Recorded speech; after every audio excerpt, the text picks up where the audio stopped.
दोस्तों, आप सभी का स्वागत है अक्षय वशिष्ठ चैनल पर। आज जो एक इंसिडेंट मैं आपको बताने वाला हूँ, ये हमारी एक सब्सक्राइबर है जिन्होंने हमसे शेयर किया है। उन्होंने अपनी उम्र कुछ 55 साल बताई है और बताया कि ये जो इंसिडेंट है 50 साल पुराना है।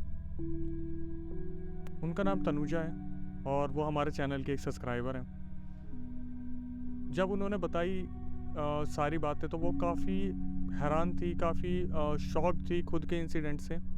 उन्होंने एक रिकॉर्डिंग भी दी है जो आपको थोड़ी देर में सुनने को मिलेगी। तब तक के लिए वीडियो देखना बहुत ज़रूरी है। अब देखिए, कहानी की ओर अगर चलते हैं तो ये बात है अप्रॉक्सीमेटली 90s की, 90s 70s की। उन्होंने बताया कि वो यूपी गोरखपुर में रहती थी और उस टाइम पे माहौल इतना अच्छा नहीं था जितना अब है। क्राइम रेट बहुत ज़्यादा था। क्राइम रेट के साथ बहुत अजीब अजीब से इंसिडेंट्स होते थे और उन्होंने कहा कि ब्लैक मैजिक का यूज़ उस टाइम पे बहुत ज़्यादा हुआ करता था। ब्लैक मैजिक एक ऐसी चीज़ है दोस्तों जिस पे आज भी कुछ लोग जो हैं वो भरोसा करते हैं, कुछ लोग इसे बिल्कुल अंधविश्वास मानते हैं। हालांकि हमारे सामने बहुत सारे ऐसे इंसिडेंट होते हैं जहाँ पर हम देखते हैं एक इंसान आज बिल्कुल सही है और कल एकदम से उसको कुछ हो गया। अभी इस कहानी की खासियत ये है कि तनुजा जी को, जिन्होंने अपनी ये स्टोरी भेजी है, जब मेरी उनकी बहन से बात हुई, उनकी सिस्टर से बात हुई, तो उन्होंने एक्चुअल मुझे इंसिडेंट बताया और उन्होंने बताया कि तनुजा जी को तो अभी तक वो इंसिडेंट ढंग से याद भी नहीं है। तनुजा जी ने जो हमें बताया वो थोड़ा सा अलग है, क्योंकि तनुजा जी के साथ जो हुआ था वो एक ऐसी कहानी थी जो शायद उनको कभी पता ही नहीं चल पाई। उनकी सिस्टर एक हीलर है जो इन सब चीज़ों से लोगों को रिकवर करती है। आइए तनुजा जी की कहानी की ओर चलते हैं। तनुजा जी ने बताया कि जब वो बचपने में थी, 5-6 साल की, जब उन्हें अच्छी तरीके से कुछ याद भी नहीं था, तो उन्हें रात को अजीब अजीब से सपना आया करते थे। अजीब अजीब से सपने, जैसे कि कोई उन्हें बुला रहा है, कोई उन्हें अपनी तरफ खींच रहा है। और तनुजा जी ने यह भी बताया था कि जो घर उन्हें अलॉट हुआ था वो काफ़ी पुराना घर था। मतलब काफ़ी पुराना इन द सेंस कि ब्रिटिश के टाइम पे जो घर बने थे, काफ़ी पुराना हवेली टाइप का, पुराने पत्थर, पुरानी चीज़ें। और उस घर में उनकी मदर की तबीयत कभी भी ठीक नहीं रहती थी और तनुजा जी को हमेशा अजीब अजीब से सपने आया करते थे, ऐसा उनकी बहन ने बताया और कुछ रिकॉर्डिंग्स में भी हमारे पास है। तो जब मैंने और जानने की कोशिश की तो बताया गया कि तनुजा जी कभी कभी कुछ अजीब टाइप से रिएक्ट किया करती थी। जब उनसे पूछा जाता था कि क्या आप खाना खाओगे, क्या आप ठीक हो, क्या हुआ, तबीयत ठीक नहीं है या फिर आपका मन नहीं लग रहा, नॉर्मल बच्चों की तरह वो कभी खेलती नहीं थी, कभी इधर उधर घूमती नहीं थी और उनके ज़्यादा दोस्त भी नहीं थे। तो उन्होंने बताया, जो उनकी बहन थी तनुजा जी की, कि एक दिन तनुजा रात को सोई और सुबह उन्हें ज़बरदस्ती उठाया गया। मतलब ऐसा कुछ हुआ या रातों रात ऐसी कोई चीज़ हुई कि उनकी अपने आप से नींद ही नहीं खुली। तो जब सुबह उन्हें उठाया गया तो सुबह के 12 बज रहे थे उस टाइम पे। कहा जाता है कि अगर इंसान रात को टाइम से सो जाए, और आप समझ सकते हैं यूपी जैसी जगह पे जहाँ 50 साल पहले की बात हो रही है, तो अक्सर लोग 9 या 9:30 बजे तक लोग सो जाते हैं। सुबह 12 बजे तक सोना ये थोड़ा सा मुश्किल होता है, और ख़ासकर लड़कियों के लिए, क्योंकि उनके पास रिस्पॉन्सिबिलिटीज़ बहुत होती हैं। तो उनको जब ज़बरदस्ती उठाया गया तो उनसे पूछा गया कि तनुजा सब ठीक है, तो बताया गया कि तनुजा जी कोई जवाब ही नहीं दे रही थी। वो अपने बचपने में थी और वो कोई जवाब नहीं दे रही थी, वो सिर्फ एक ही तरफ देख रही थी। वो जो इशारा था वो कुछ इस तरीके का था कि उस तरफ कोई चीज़ है जो उन्हें बुला रही है। कोई ऐसी चीज़ जो दूसरों को नहीं दिख रही थी लेकिन सिर्फ उनको दिख रही थी। अब धीरे धीरे वो जो लड़की थी तनुजा, उनका रिएक्शन बदलने लगा। ऐसा लगने लगा जैसे उनके अंदर कोई स्पिरिट या आत्मा आ गई है और धीरे धीरे उनके हाथ बुरी तरीके से मुड़ने लगे, अपने आप आगे पीछे मुड़ने लगे। जैसे कि उनकी सिस्टर ने मुझे बताया कि उनकी अजीब अजीब सी हरकतें शुरू हो गई। वो अपने आप बाल हिलाना उन्होंने शुरू कर दिया, अजीब अजीब सी गर्दनें मोड़नी शुरू कर दी, बिल्कुल बॉडी स्ट्रक्चर चेंज करना शुरू कर दिया, जैसे कि आप हॉरर मूवीज़ में देखते हो। जब तक कोई उन्हें संभालता, उनकी बहन ने बताया कि लोगों की उस घर के बाहर भीड़ उमड़ आई थी, क्योंकि वो इतनी ज़ोर ज़ोर से चिल्ला रही थी और वो भी दूसरी आवाज़ में। दोस्तों, आप समझ सकते हो कि आपके पास अगर पास कोई 6 साल का बच्चा हो, 8 साल का बच्चा हो, और वो इस तरीके से रिएक्ट करे, जहाँ पे आपको कंफर्म हो जाए कि कोई ऊपरी चीज़ है जो इसकी बॉडी को बुरी तरीके से पोजेस कर चुकी है। अब आगे जो आप सुनने वाले हैं, थोड़ा ध्यान से, आगे की जो स्टोरी है वो थोड़ा सा आपको हिला सकती है। जब वहाँ पे उस गांव के, गोरखपुर के एक तांत्रिक को बुलाया गया, तो वहाँ पर जो चीज़ें शुरू हुई वो किसी हॉरर एक्सपीरियंस से कम नहीं है। उनकी सिस्टर ने बताया कि जो तनुजा जी थी वो अपनी हाइट से डबल उछलने लग रही थी। उनके बाल हवा में थे और वो पूरी तरीके से हवा में उछलने लग रही थी। जब तांत्रिक वहाँ पे आया तो उसने अपनी आवाज़ ही बदल ली और आवाज़ बदल के तांत्रिक से सीधा बोलना शुरू कर दिया, तू मुझे क्या बचाएगा, तू मुझे क्या रोक पाएगा, तू तो पहले भी आ चुका है। ये सुन के सारे शॉक हो गए कि वो तांत्रिक पहले भी उस आत्मा से मिल चुका था। तांत्रिक समझ नहीं पाया। तांत्रिक ने उससे पूछा कि तू कौन है, अपना नाम बता। तो तनुजा जी के अंदर स्पिरिट थी, उसने साफ मना कर दिया कि मैं नाम नहीं बताऊंगी, तो आज पूरा दम लगा ले। तो वो जो तांत्रिक था उसने अपने हाथ में छड़ी पकड़ ली और कुछ मंत्र का उच्चारण करने लगा। तो तनुजा जी जो थी वो और ज़ोर से चिल्लाना शुरू करने लगी, जिससे शायद वहाँ पे सब जितने भी थे डिस्टर्ब हो गए थे। और बताया जाता है कि वहाँ तो जो बच्चे थे वो बुरी तरीके से डर गए थे, जो अगले 3 दिन तक अपने आप को बुखार से नहीं निकाल पाए। वो वहाँ से भाग गए, बड़े लोगों ने उन्हें भगा दिया वहाँ से, क्योंकि जो इंसिडेंट था वो बहुत ही अजीब तरीके से हो रहा था। तनुजा जी जब मंत्र का उच्चारण हुआ तो वो हवा से जस्ट बिल्कुल ज़मीन पे गिरी अपने कमर के बल, और उन्होंने ज़मीन को नोचना शुरू कर दिया, जैसे कोई एक चीज़ है जो उनके अंदर उन्हें बुरी तरीके से उबाल रही है। इतना इंसिडेंट नहीं हुआ। जब तांत्रिक ने बिल्कुल शांत करने के लिए मंत्र पढ़ने शुरू किए तो उससे बोला गया कि अपना नाम बता तू कौन है। तो उसने एकदम से बोला, मैं सब कुछ बताऊंगा। मतलब लड़की के अंदर कोई मेल की आत्मा थी जिसने बोला मैं सब कुछ बताऊंगा, उससे पहले मुझे मीठा खाना है। तो ये सुन के सब हैरान हो गए कि मीठा खाना है। तो उन्होंने बोला मेरे लिए बर्फ़ी लेके आओ। अब आप जानते हैं कि जो स्पिरिट्स होती है शायद उन्हें मीठा बहुत ज़्यादा पसंद होता है। तो जाते जाते ये बोला गया कि मेरे लिए 2 से 3 किलो बर्फ़ी लाना। मतलब एक बच्ची जिसके हाथ में एक बॉक्स दिया जा रहा है जिसके अंदर पूरी तरीके से बर्फ़ी पैक है, 3 किलो बर्फ़ी को वो जो बच्ची थी वो इतना बड़ा गोला बना के टाइट करके खाना शुरू कर दिया उसने। आप समझ रहे हैं, आपके सामने कोई 5 साल का बच्चा है, 6 साल का बच्चा, और इतना बड़ा गोला बना के किसी चीनी का और वो खाना शुरू कर दे। वो अगले 10 मिनट में सबके सामने उस पूरे 3 किलो के डब्बे को ख़त्म कर गई। उसके बाद उन्होंने बोला एक बाल्टी भर के मेरे लिए मीठा दूध मंगवाओ। फिर उनके लिए मीठा दूध मंगवाया गया जिसमें पूरी उनके सामने चीनी घोली गई। और आप समझ पा रहे हो 3 से 4 किलो चीनी उसने अपने सामने बोला और डालो और डालो और डालो। जब पूरा घोल लिया बिल्कुल चाशनी बन गई, तब उसको वो बच्ची पूरा पी गई। तांत्रिक ने उससे बोला कि अब बता तू कौन है। उसने बोला कि मैं इस घर में इनके आने से पहले मरे की आत्मा हूँ, मुझे यहाँ पे तड़पा तड़पा के मारा गया था। दोस्तों सब ध्यान से सुन ही रहे थे, इतने में तनुजा जी बेहोश हो गई। सब बहुत परेशान थे। तनुजा जी को आराम से लेटाया गया। तांत्रिक ने बोला कि अभी मेरे सामने पूरा सच नहीं आया, अभी बच्ची में इतनी जान नहीं है कि ये कुछ बता पाए, इससे हम कल बात करेंगे। और उनकी सिस्टर ने बताया कि तनुजा जी को आराम से लेटा दिया गया और तनुजा जी सपने में किसी से बात कर रही थी कि मैं नहीं आऊँगी, मैं नहीं आऊँगी, जैसे उन्हें कोई दूसरी तरफ से आवाज़ लगा रहे कि इधर आओ, इधर आओ, मैं तुमसे बात करना चाहता हूँ। और तनुजा जी आवाज़ लगा रही कि मैं नहीं आऊँगी, मैं नहीं आऊँगी। सब ने उन्हें उठाया तो उसने अपनी बहन को धक्का मारा जो कम से कम उनसे 10 कदम दूर जाके गिरी।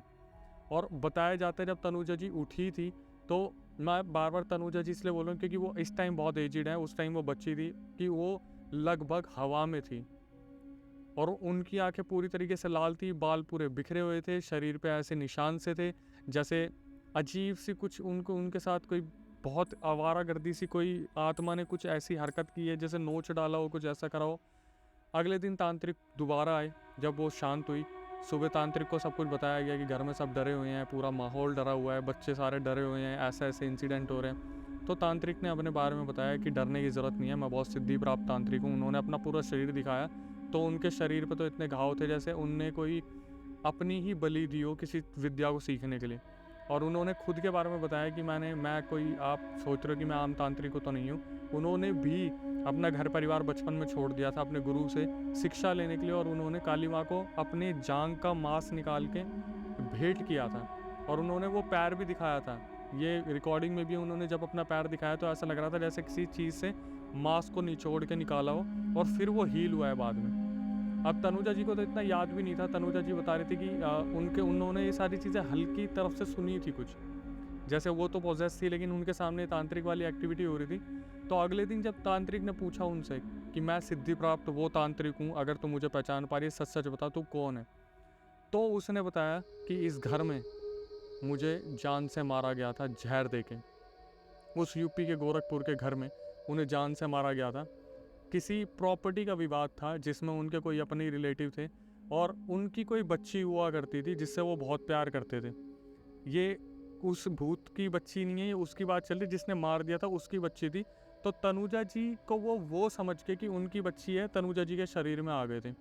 अब इस चीज़ का यकीन दिलाया जा रहा है कि तुमने एक गलत शरीर में प्रवेश कर लिया है और ये बच्ची वो नहीं है, लेकिन आत्मा इस चीज़ को मानने को तैयार ही नहीं।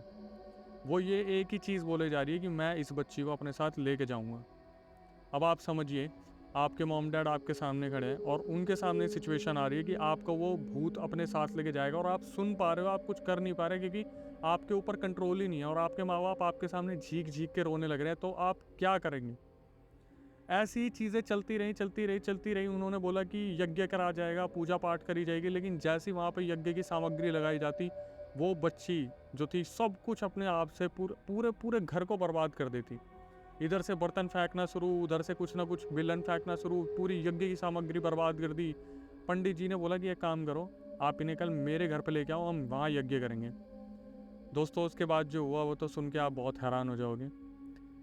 तांत्रिक अगले दिन खुद उनके घर पे आया और बोला कि मेरे घर पे मत लेके आना, मेरे भी बच्चे हैं, अगर उनको कुछ हो गया तो मैं कुछ नहीं कर पाऊँगा। तांत्रिक ने बताया कि एक दिन पहले वो जो आत्मा थी वो उनके सपने में आई थी और बोला था अगर तूने मुझे उस शरीर से निकाला मैं तेरा पूरा वंश ख़त्म कर दूँगी। तांत्रिक उनके घर पे आया और तांत्रिक ने बोला अब एक ही इलाज है, इन्हें बालाजी ले जाना पड़ेगा। बालाजी मंदिर आपने सुना होगा। दोस्तों, तनुजा जी की जो फैमिली थी वो बालाजी मंदिर के लिए निकली और पूरे रास्ते जो हुआ उनके साथ, मतलब कहते हैं कि कभी गाड़ी पे पत्थर पड़ रहे हैं, कभी गाड़ी बंद हो रही है, कभी कुछ प्रॉब्लम हो रही है, कभी कुछ प्रॉब्लम हो रही है, कभी टायर फट रहा है, कभी ट्यूब फट रही है। उन सबको पहले ही तांत्रिक जी ने बताया था कि क्या क्या तुम्हारे साथ होने वाला है, लेकिन शाम होने से पहले बालाजी मंदिर पहुंचना ज़रूरी है। बड़ी मन्नतों के बाद, बड़ी हिम्मतों के बाद वो तब बालाजी गए। उन्होंने वहाँ पे दिखवाया, सारी चीज़ें करवाई, पूरा पूरा कम से कम 2-3 घंटे वहाँ पे उनका शायद प्रेतराज जो थे उनके पास पूरा इलाज चला, सब कुछ हुआ। उसके बाद उस आत्मा ने उनका पीछा छोड़ा। अब तनुजा जी के साथ क्या हुआ, ये चीज़ 10 साल बाद दोबारा हुई। वो तनुजा जी को अच्छे से याद है कि उनके साथ क्या हुआ था। वो रिकॉर्डिंग में उन्होंने बताया कि वो अपने घर में थी और शायद उन्हें कोई चीज़ दिखी जो कि उनका बताना था कि एक लंबा सा आदमी जो गंजा था और शायद वो वही इंसान था जिससे उन्होंने बहुत पहले पीछा छुड़ाया था। उन्होंने बताया कि वो चीज़ उन्हें दिखी और बार बार उन्हें अपनी तरफ बुलाने लगी। जब उन्होंने जाने से मना कर दिया तो वो उनके अंदर आ गई या फिर उन्होंने उनके सामने ऐसा भ्रम क्रिएट कर दिया जिसकी वजह से वो पूरी तरीके से होश गंवा चुकी थी। तब उनकी बहन ने इस चीज़ तब तक उनकी बहन जो थी वो पढ़ाई कर चुकी थी इन चीज़ों की, हील वगैरह करने की, बट वो वहाँ पर अवेलेबल नहीं थी। तो उन्होंने तनुजा जी को फ़ोन पे कम्युनिकेट किया और हिप्नोटाइज़ किया ओवर द कॉल आवाज़ से कि तनुजा जो मैं बोल रही हूँ वो तू कर। और उन्होंने बताया, तनुजा जी को जो था एक लाइन बताई कि आप ऐसे लेटिए, इस तरीके से कीजिए, और तनुजा जी ने बताया कि वो हिप्नोटाइज़ हो गई थी। तो ओवर द कॉल उनकी बहन ने उन्हें बोला कि तुम उसी घर में जाओ जहाँ हम पहले रहते थे और उस घर में जाके उसी लोकेशन पे जाओ, क्या वो तुम्हें दिख रहा है? तो तनुजा जी ने बोला कि हाँ मुझे वो आत्मा दिख रही है और वो अब भी मुझे बुला रही है। तो तनुजा जी को उनकी बहन ने बोला कि उसे बोलो तुम मर चुके हो और इस चीज़ को एक्सेप्ट कर लो, नीचे उसे बोलो तुम्हारी लाश पड़ी है। जब उस भूत ने नीचे देखा और ये देखा कि शायद कोई लाश पड़ी है या कुछ ऐसा है, तो शायद वो शांत हुआ। तो उनकी बहन ने तनुजा जी को बोला कि एक काम कीजिए, अब इसे बोलिए कि तुम वाइट लाइट की तरफ जाओ, क्योंकि तनुजा जी ने बताया कि अगर ऐसा कोई कोर्स किया जाता है जिसमें मेडिटेशन या फिर एक आत्मा को मुक्ति के बारे में बताया जाता है, तो उसे वाइट लाइट की तरफ जाने के लिए बोला जाता है, जो कि भगवान की ओर होता है। तो तनुजा जी ने बताया कि वो वाइट लाइट की तरफ गया और उसके बाद तनुजा जी वहाँ पे कम से कम 45 मिनट बैठ के रोती रही अपनी लोकेशन पे। उनकी बहन ने कॉल काट दिया, वो रोती रही, बुरी तरीके से रोती रही, बहुत बुरी तरीके से उनकी तबीयत ख़राब रही कुछ टाइम तक। तनुजा जी ने बताया कि शादी के बाद भी उनकी फैमिली में बहुत डिस्टर्बेंस रहा, बहुत अजीब अजीब चीज़ें हुई, वो मेंटली काफ़ी डिस्टर्ब थी और आज भी वो चीज़ें उन्हें परेशान करती है। आप समझ सकते हो दोस्तों, 5 साल की उम्र से लेकर 55 साल तक क्या स्ट्रगल रहा होगा। अभी वो बता रही कि 2017-18 में जब उन्होंने अपनी मदर से डिस्कस किया कि क्योंकि उनकी मदर की तबीयत ज़्यादा ठीक रहती नहीं थी, बचपन से ही वो थोड़ा वीक थी, तो उन्होंने डिस्कस किया कि मम्मी आपको याद है मतलब 90s में मेरे साथ एक ऐसा इंसिडेंट हुआ था और 2017 में उनसे जब क्लियर करी थी तो उनकी मदर ने बोला कि बेटा वो तुझे भी दिखता था, वो आत्मा मुझे भी दिखती थी। मतलब उनकी मदर को जो दिखता था वो उनकी मदर ने कभी किसी से डिस्कस ही नहीं किया था। खैर, तनुजा जी अब सेफ़ हैं, खुश हैं और अपनी लाइफ में काफ़ी अच्छा कर रही हैं। उनकी सिस्टर हैं, वो भी एक नामी गिरामी एस्ट्रोलॉजर हैं और साइकिक मीडियम उन्हें बोला जाता है। उनके पास शुरू से ही ऐसी शक्तियाँ हैं कि वो ऐसी चीज़ों को देख सकती है। तो तनुजा जी ने बताया कि एक ऐसी लाइफ है, एक ऐसी दुनिया है जिसे हम नहीं देख सकते लेकिन हमें देखना भी नहीं चाहिए, जो कि मैं हमेशा अपनी वीडियो में बोलता आया हूँ। आज भी सोचती हूँ तो रोंगटे खड़े हो जाते हैं। मैं दिल्ली में शादी के बाद आई, लेकिन शादी के पहले मैं गोरखपुर को बिलॉन्ग करती हूँ, तो मैं गोरखपुर में रहा करती थी। तो मैंने रात को देखा, अचानक से आँख लगी, फिर आँख खुली, मुझे लगा मुझे कोई देख रहा है।